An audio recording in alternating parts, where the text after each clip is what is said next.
présentation, pour votre président pour présider cette séance aussi réussie et aussi votre présentation. Je salue aussi les intervenants et je les félicite pour leur présentation intéressante que je suivis avec plaisir. J'ai une toute petite question, ce qui m'a interpellée parce qu'il nous a donné une petite leçon sur la psychologie, la violence, l'agressivité. Et du coup, moi, j'ai toujours pensé que l'agressivité allait moins que la violence.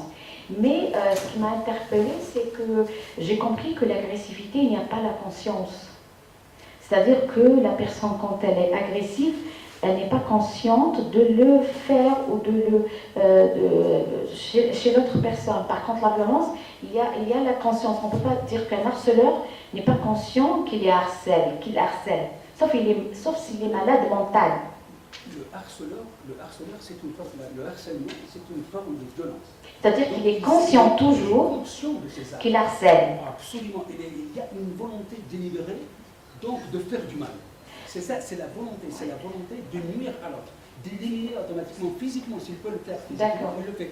Sinon, parfois, il l'élimine, mais sur un plan fantasmatique. Donc, mais il cherche à éliminer l'autre. Donc ça, c'est la violence. Et l'agressivité, il n'y a pas de conscience. Il n'y a pas cette volonté d'éliminer l'autre. L'autre, c'est un moment de plaisir. Donc, il cherche le plaisir, son plaisir. Donc, c'est une relation érotisée. C'est faire du mal, mais en ne cherchant pas à nuire à l'autre. L'autre, elle est là, l'autre est une source de plaisir. C'est un psychopathe, c'est finalement plus dangereux. Le bébé, il n'est pas psychopathe. Non, je ne parle pas du bébé, je parle des personnes âgées. Avoir du plaisir à faire du mal. Avoir du plaisir à faire du mal, généralement, mais l'agressif, on ne peut pas le tolérer. Il y a des limites. Bien sûr, il y a des limites. On peut éventuellement en discuter avec lui. En charge. Même l'agressif, elle peut être prise en charge. Mais il n'a pas cette volonté d'éliminer l'autre. Donc c'est une relation généralement. Et plus, la complexité dans cette notion, c'est lorsque l'agressif, qui est statique, et que l'autre ne répond pas. Plus il subit sans rien dire, sans manifester, plus l'autre il devient sadique. Donc le sadisme va augmentant, il est en fonction du silence de l'autre. Oui, ça rencontre ce genre de problème dans les problèmes de l'agressivité des maris contre leurs femmes quand ils sont agressifs. Et la femme ne dit rien, et des fois il y en a qui éprouvent du plaisir à recevoir des coups et à dire bon voilà, c'est normal. C'est une relation pathologique. Oui. C'est une relation pathologique parce que c'est une relation sadomasochiste. On ne peut pas être sadique sans qu'il y ait auparavant, il y a un préalable, quelqu'un qui accepte. Je vous remercie beaucoup pour cette leçon, ça nous a appris beaucoup de choses. J'ai une autre toute petite question à Dr Saadi Sadia concernant les acteurs de prévention qu'elle a présenté avec des schémas que je remercie aussi. Une question un peu qui résume sa présentation, c'est est-ce que ces acteurs sont sur le terrain, puisqu'elle travaille dans l'Institut d'hygiène et de sécurité, sur le terrain, est-ce qu'elle a vu, est-ce qu'ils sont effectivement, ils font de la prévention et ça se sent, c'est-à-dire qu'ils ont des moyens, de puissance de faire la prévention, que ce soit pour l'inspecteur du travail ou bien le médecin du travail. Et une autre question à Dr Boussaïd. Non, pas Boussaïd, Amine. Amine, oui, je vous remercie pour votre présentation sur le Covid-19 et ses effets sur la santé mentale des médecins, mais juste à dire que le Covid ne touche pas, il ne fait pas le burn-out juste aux médecins, mais à tous ceux qui travaillent avec le public. C'est-à-dire que, juste pour information, entre parenthèses, il y a une demande accrue des médecins à faire prévaloir ou mettre le Covid-19 comme maladie professionnelle. C'est-à-dire ils l'ont touché quand ils sont au métier avec d'autres malades. Alors que nous, même les enseignants, on peut avoir contact avec des étudiants malades, les commerçants, ceux aussi de n'importe qui dans les surfaces publiques, ceux du transport, travailleurs du transport, du télécom, il y en a beaucoup, la poste, etc., qui sont au toucher, contact continuel et journalier avec le public, et du coup, ils ne savent pas exactement d'où cette maladie survient et quand. Seulement, voilà, et là, je ne peux pas dire que c'est un privilège, le médecin, il connaît que cette personne, elle est malade. Alors du coup, le fait de contracter cette maladie après, c'est une relation directe entre X et Y. C'est-à-dire que même en France, il y a des exemples où la personne, par exemple, elle a attrapé le sida par une piqûre. Quand elle a fait une piqûre, accidentellement, elle est entrée dans sa main avec une patiente qui était malade de la même maladie. Et du coup, ça a été classé accident du travail et la personne, elle a été indemnisée. C'est-à-dire que les médecins, ils savent que telle ou telle personne, elle est malade et du coup, s'ils rattrapent, c'est à cause d'eux. Par contre, à travailler avec le public, on ne sait pas quand exactement ça a été contracté et quand la maladie va survenir. Merci beaucoup pour vos interventions très intéressantes. Je remercie tous les intervenants en les citant, Dr Sadi Sadia, aussi M. Maash, bien sûr, professeur Maash, professeur Belhassim, merci, Dr Idili Wahiba, Dr aussi Ibn Naïda, et aussi Linda et Bazizamin, aussi merci encore. Et je passe le mot à moi-même parce que je vais présider la dernière séance. Ça sera la séance pour clôturer la conférence, mais cette séance aussi, il y a des interventions en arabe cette fois-ci. Je vous remercie beaucoup de votre assistance et restez avec nous. Si vous avez des questions qui sont survenues à dernière minute, vous voulez poser des questions, allez-y avant de terminer cette séance. Normalement, c'est à vous de mener la danse. Voilà. S'il y a des questions à poser, n'hésitez pas. عندي إضافة برك نقطة حبيت نشاركها. تفضل يا أستاذ، تفضل. الدكتورة سعدين تحدثت على نقطة مهمة اللي هي l'évaluation des risques professionnels, le VIP. في les approches de prévention. هي نقطة مهمة جدا، mais je sais pas pourquoi les études de danger كاين في les organisations, les études de danger et les études d'impact environnemental, ce sont des obligations réglementaires. La réglementation qui تكون عندك installation classée لازم دير لها étude de danger ولازم دير لها l'étude d'impact environnemental, mais le VIP c'est pas obligatoire. Je sais pas, ما عنديش المعلومة الصحيحة, mais à la France, c'est obligatoire dans le document unique, mais à l'Algérie, c'est facultatif à l'organisme de faire le VRP de l'entreprise. Je sais pas, est-ce que la législation, elle peut obliger les entreprises de faire l'évaluation des risques professionnels. Elle va vous répondre, certainement. Oui. J'ai noté Dr Labani. Voilà. Merci. Vous avez deux questions, madame. Vous avez le privilège d'avoir deux questions. À vous toute seule. Merci, Monsieur le Président. Merci de me faire découvrir que je suis agressive. Non, c'est vrai. Vous avez dit que... Non, sachez que ce n'est pas une tare. On est tous... C'est positif alors, c'est pas négatif. C'est pas une tare, c'est pas Vous une tare. avez dit qu'on est tous violents. Oui, absolument. C'est vrai. Mais c'est pas une tare. Non, c'est juste pour détendre l'atmosphère. Oui, alors, absolument. Juste pour répondre à la question de mon ex-étudiant, d'abord à préciser à Dr Labani que Benouna Aïda est encore doctorante, elle est doctorante, c'est une doctorante à l'Institut d'hygiène et sécurité, elle est en deuxième année, en deuxième année. En ce qui concerne le VRP, la loi cadre 88, elle incombe à l'employeur de faire l'évaluation des risques professionnels. Ce qui la distingue par rapport à la loi française, c'est le document, effectivement, même un référence pour capitaliser le VRP. Donc, D'ailleurs, il n'y a ni référence, ni un texte qui impose un document, et chaque entreprise, elle l'a fait à sa manière. Mais elle doit la faire. C'est une obligation réglementaire que toutes les entreprises doivent la réaliser. Contrairement à l'étude de danger et l'étude d'impact, elle fait partie des éléments d'autorisation d'exploiter. Donc, si elle n'est pas réalisée, l'entreprise ne peut pas avoir l'autorisation d'exploiter. Il y a la différence bilan.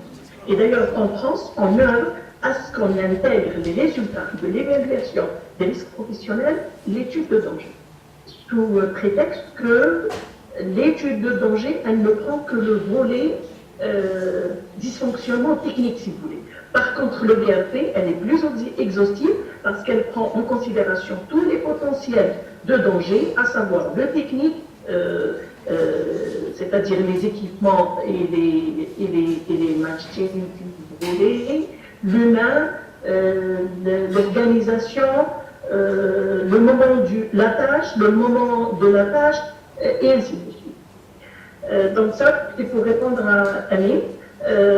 Pour répondre à la question du docteur Lavallée, les organes de prévention, c'est des organes qui sont mis en place par décret.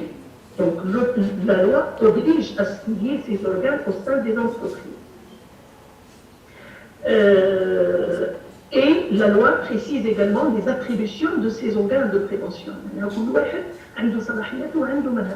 Maintenant, ils les font réellement, ils ne les font pas, tout dépend de l'entreprise, tout dépend de l'inspecteur territorialement compétent affecté à cette entreprise, parce que c'est lui qui représente les instructions de contrôle. Il a le droit de formuler des mises en demeure, des rapports, des procès-verbaux quant aux aberrations, à la non-conformité par rapport à la réglementation. Voilà. Merci beaucoup. Merci beaucoup, madame. Merci. Je vous en prie, monsieur le président. Merci. On est momentanément président, hein, on n'est pas poursuivi. Je vous aurais aimé être président.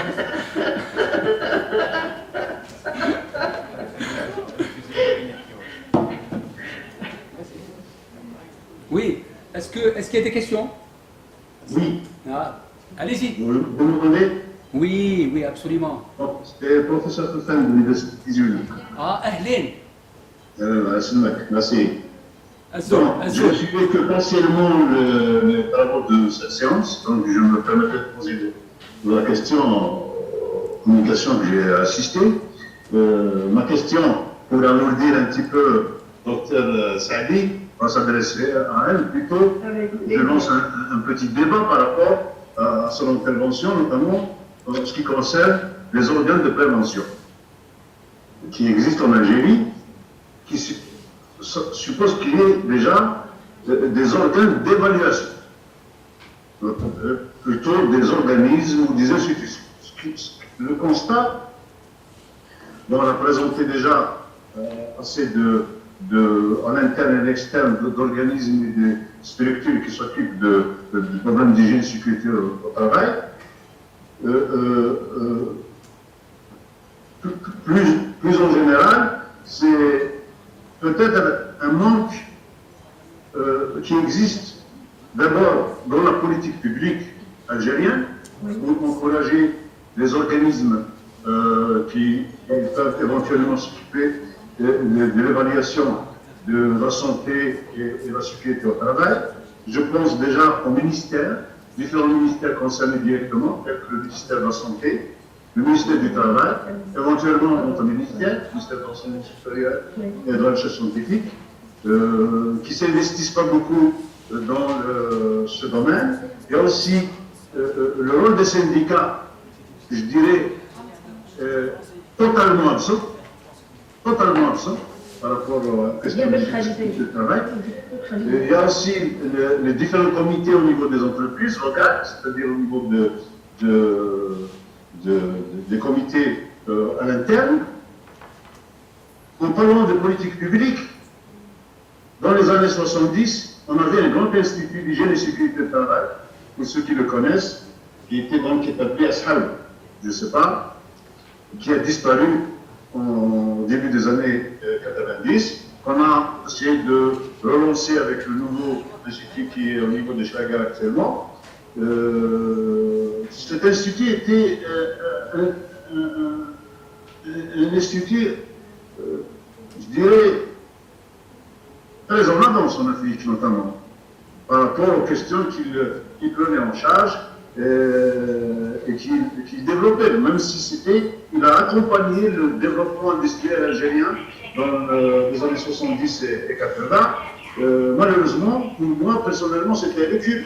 Si on essaie de voir par rapport à ces organismes et le travail qu'ils font auprès des entreprises, auprès de tous les organismes dont ils ont la charge d'informer ou d'accompagner par rapport à ce. Je ne sais pas la question, bon, ce n'est pas une question, mais c'est un commentaire par rapport surtout aux organes de prévention en Algérie. Je ne sais pas ce que pense Dr Seng. Entièrement d'accord, Dr Khatam, et d'ailleurs c'est ce que j'ai évoqué lors de ma communication. Je trouve, et d'ailleurs j'ai dit qu'il y a des faiblesses au niveau stratégique, c'est-à-dire la politique elle-même de l'État algérien qui donne à débattre et qui donne à réfléchir, et il y a donc des faiblesses au niveau des organes de prévention à l'intérieur de l'entreprise. Donc entièrement d'accord sur les faits que vous avez énumérés. Concernant l'Institut de Sahaoula, c'est un institut à caractère professionnel, tout comme l'Institut de prévention de l'INPAP, l'Institut national de prévention des risques professionnels. En parallèle, il y avait l'Institut national universitaire, donc c'est le volet académique, qui est l'Institut d'hygiène et sécurité de Batna. Et c'était la première institution académique dans le domaine de l'hygiène et de sécurité. Donc ça, c'est juste pour apporter une explication. Tout à l'heure, j'avais donc proposé quelques recommandations, et d'ailleurs, Monsieur le Président il a posé une question quant à la faisabilité. Effectivement, l'hygiène et sécurité, on a une approche qui est as reasonably possible. C'est-à-dire, c'est en fonction de la faisabilité du point de vue coût et du point de vue faisabilité de la solution. Il y a des solutions qui ne sont pas faisables. Mais ce que j'ai proposé, moi, dans le cadre de cette communication, c'est des choses qui sont à la portée. Faire des études psychologiques, des études psychosociologiques pour étudier le comportement de l'individu algérien dans la non-implication dans les thématiques santé-sécurité, c'est des thèmes qui méritent quand même une étude. Il y a des centaines de travaux académiques dans les universités. Hein. Ils ne sont pas exploités, je dirais.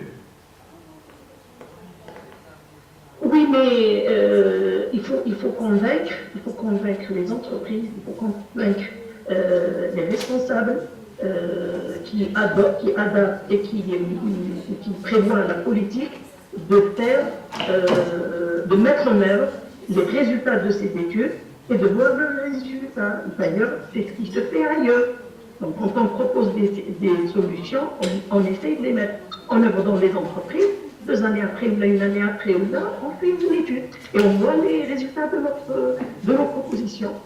J'ai proposé la formation. La formation, il y a un inspecteur de travail qui m'a informé que l'entreprise ne paye pas, elle ne paye pas les formations. Elle peut épuiser le budget des impôts. Donc, c'est-à-dire, si elle a des impôts, elle peut ne pas les payer, l'État l'autorise à ne pas les payer et faire ou assurer des formations pour les organes de prévention, pour qu'ils soient qualifiés, pour qu'ils puissent prendre en charge les problèmes des risques professionnels. Donc, revoir la réglementation, ça ne demande pas une fortune, il me semble. L'inspection de travail, quand elle voit des aberrations, j'ai évoqué tout à l'heure le cas de la CPHS, pour déséquilibrer en cas d'arbitrage. La réglementation, elle est stricte, elle est claire. 3 pour les CPHS d'entreprise, 3 représentants de l'administration, le président y compris, 3 représentants des travailleurs. Donc si je trouve un déséquilibre, il faut qu'on le règle. Donc c'est pas des solutions miraculeuses pour régler certaines problématiques. Il me semble qu'il suffit de s'y mettre, de prendre la chose au sérieux et de s'impliquer. On pourra, Inch'Allah, aboutir. Merci. Merci beaucoup, madame, pour ces explications. Est-ce qu'il y aurait d'autres questions, d'autres intervenants? Sinon, je vais passer la parole à la présidente du séminaire.